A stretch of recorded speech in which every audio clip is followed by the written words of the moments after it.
복된 주일 주님 앞에 나와 몸과 마음과 정성을 다해 예배를 드리는 이런 모두의 하나님의 축복이 함께 하시기를 주의 이름으로 축원을 드립니다. 오늘 이 말씀을 중심으로 일하시는 하나님의 모습이라는 설교의 제목으로 함께 은혜를 나누고자 합니다. 영국의 유명한 로즈 창학재단을 설립한 세실 로즈가 구세군의 창시자인 윌리엄 부스에게 이렇게 말을 했습니다. 나는 나라들을 새롭게 세우려고 노력하고 있었지만 당신은 사람을 새롭게 하려는 노력하며 살아가는 모습 속에서 참 나는 도전을 받습니다. 당신이 나보다 훨씬 좋은 일을 선택했음을 나는 박수를 보내지 않을 수가 없습니다 했습니다.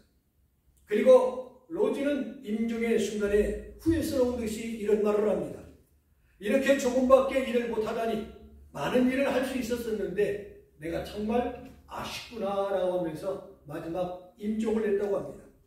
예수님은 이렇게 말씀하십니다.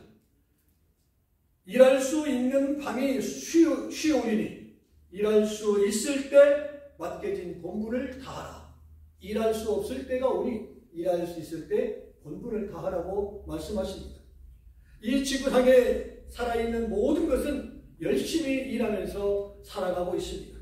식물도 뿌리를 내리고 수분을 받아들이고 잎이 피고 가지를 뻗고 꽃이 피고 열매를 맺기 위해서 얼마나 열심히 일을 하는지 모릅니다.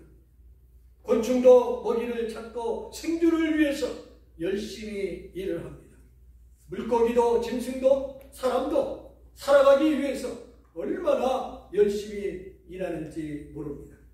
저는 한국에 가서 가끔 말하는 분들을 들어보면 그렇게 표현합니다. 한국에서 정신 못 차린 사람 있으면 이민 보내야 그 사람은 정신 차릴 수 있다라고 표현합니다. 페이먼을 내기 위해서 아파도 나가서 일을 해야 하는 현실 속에 오늘 우리가 살아가고 있기 때문에 그렇습니다. 필리핀의 코끼리가 말을 안 듣고 일을 안 하고 할 때 귓속에다가 주인이 말합니다. 너 나하고 같이 미국으로 이민 가야 할 것 같다. 그러니까 코끼리가 벌떡 일어나더라는 것입니다. 예수님도 내 아버지께서 일하시니 나도 일하십니다 라고 말씀하셨습니다. 사도 바울도 밤낮으로 나는 일했다라고 살아가면서 2장 9절에 말씀하고 있는 것을 봅니다. 호세아는 이스라엘 백성을 구원하기 위해서 하나님이 어떻게 일하셨고 또 어떤 일을 하셨는가를 보여주고 있는 말씀이 오늘 본문의 말씀입니다. 오늘 본문을 통해 일하시는 하나님의 모습을 살펴봅니다. 적절로 불러내시는 하나님의 모습을 봅니다. 본문 1절을 보면은 이스라엘이 어렸을 때 내가 사랑하여 내 아들을 애굽에서 불러내었거늘 이라고 말씀하고 있습니다. 이 말씀을 이해하려면 출애굽기를 살펴보아야 합니다. 그 당시 애굽에 살고 있던 이스라엘 사람들은 약 200만 명으로 추산합니다. 전쟁에 나갈 수 있는 장정이 60만 명이었으니까 대충 잡아서 200만 명은 되었다라고 전문가들은 입을 모으고 있습니다. 그러나 이들은 어린아이와 같았습니다. 자기네 힘으로는 도저히 애굽을 떠날 수가 없었습니다. 멀리 험한 길을 통과할 수도 없었습니다. 그래서 430년간 애굽에서 안주하고 있었던 것입니다. 뭐가 없었어요?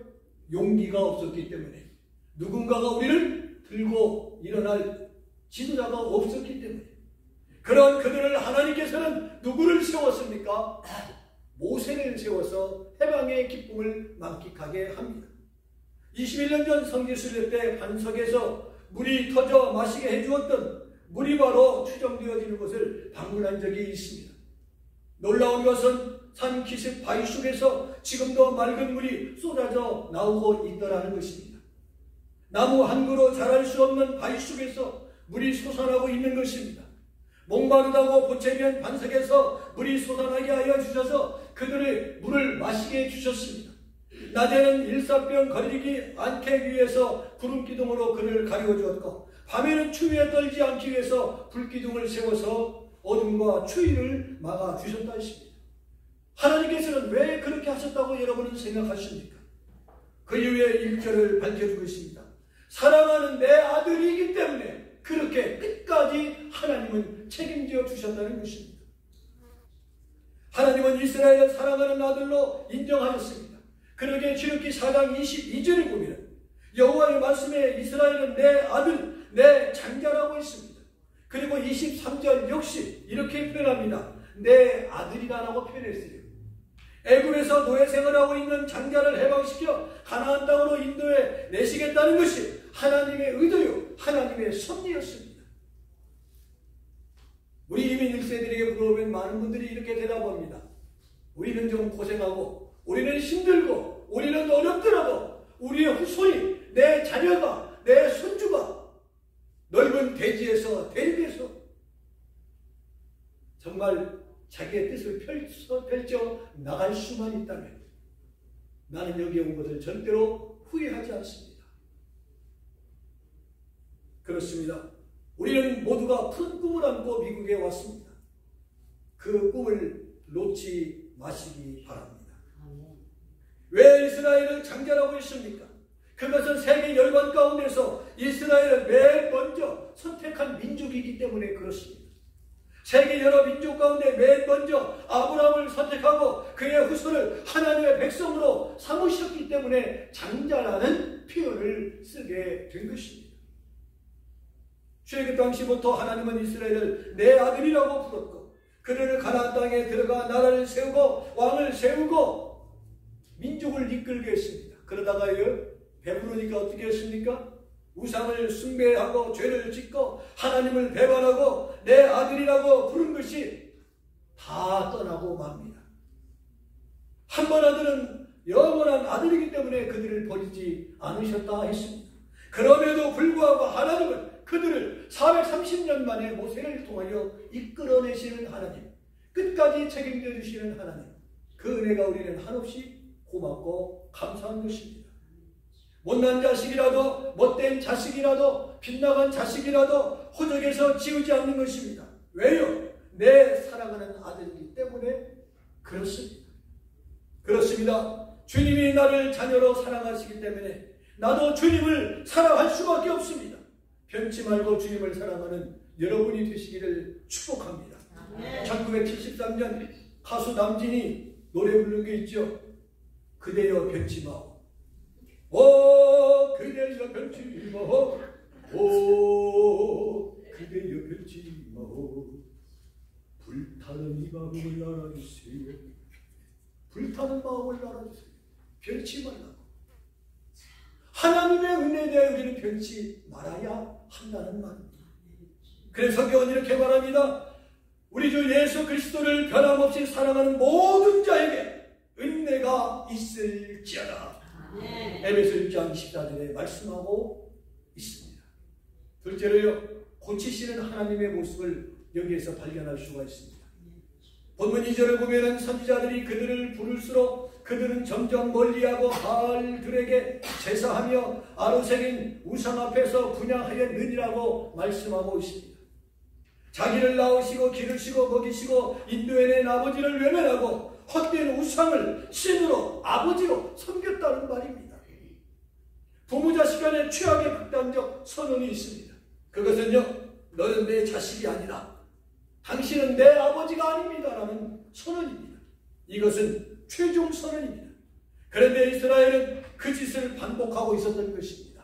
힘들면 하나님 살려주세요 하고 조금만 여유가 있으면은 세상으로 나가고 우상을 섬겼던 이스라엘 백성들이었습니다.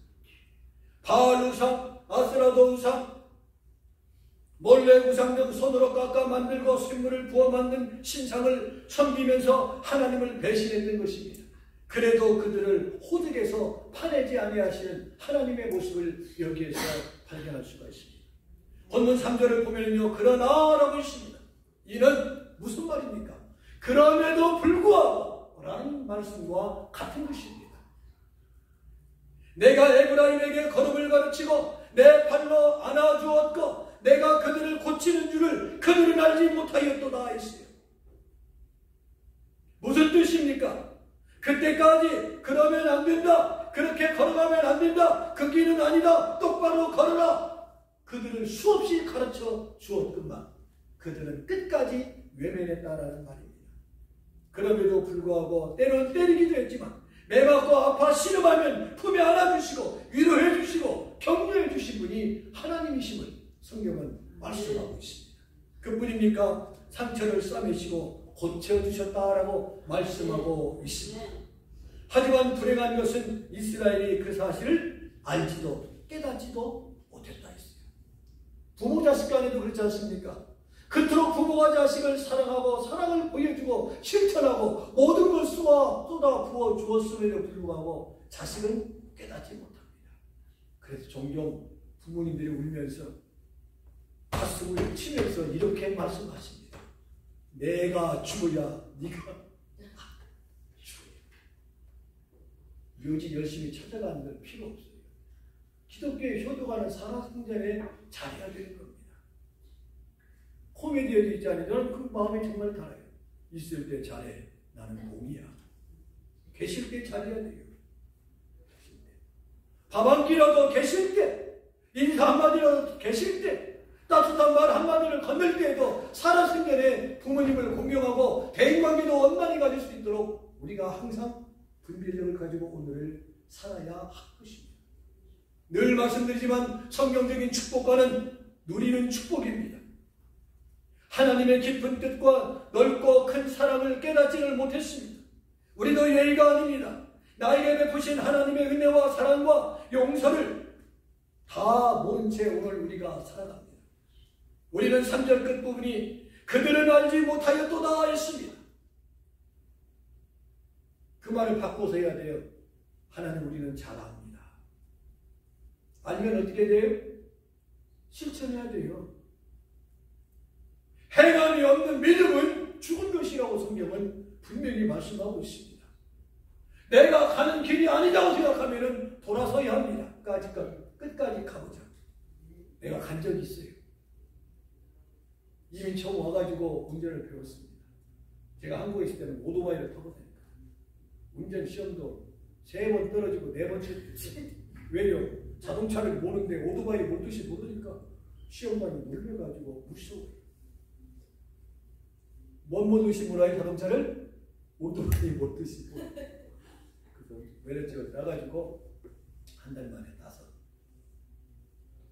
로컬로 직장을 다니다가 프레이를 처음 탔어요. 지도를 보고 여러 번 연습을 했어요. 이렇게.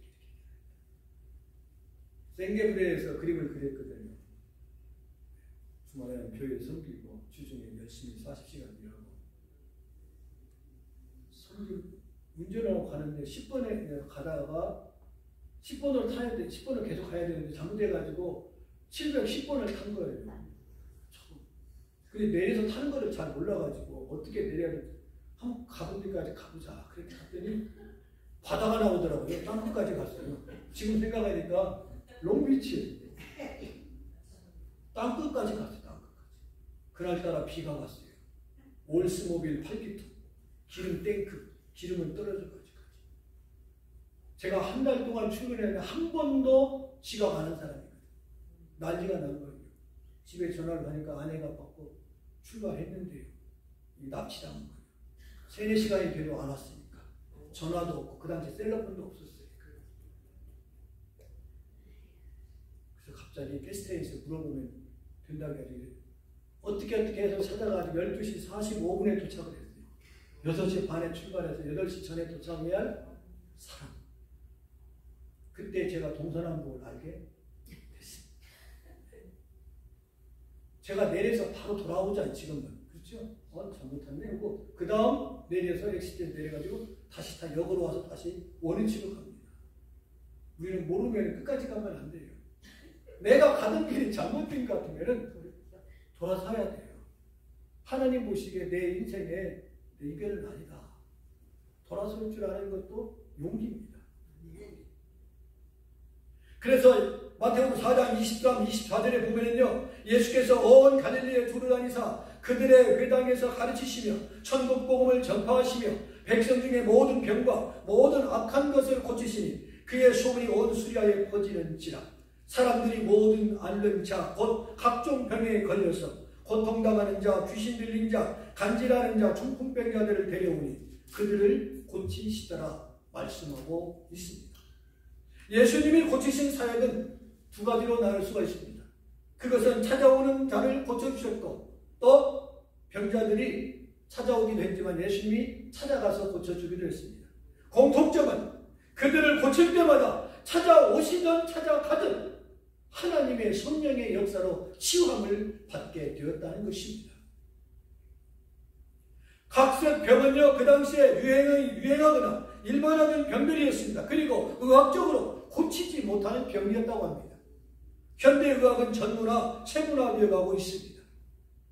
그래서 같은 의사지만은 자기 분야의 전문성을 띠고 자신감이 있을 경우에는 전문의라는 말을 붙입니다. 전문의. 해당과의 전문이라는 것입니다.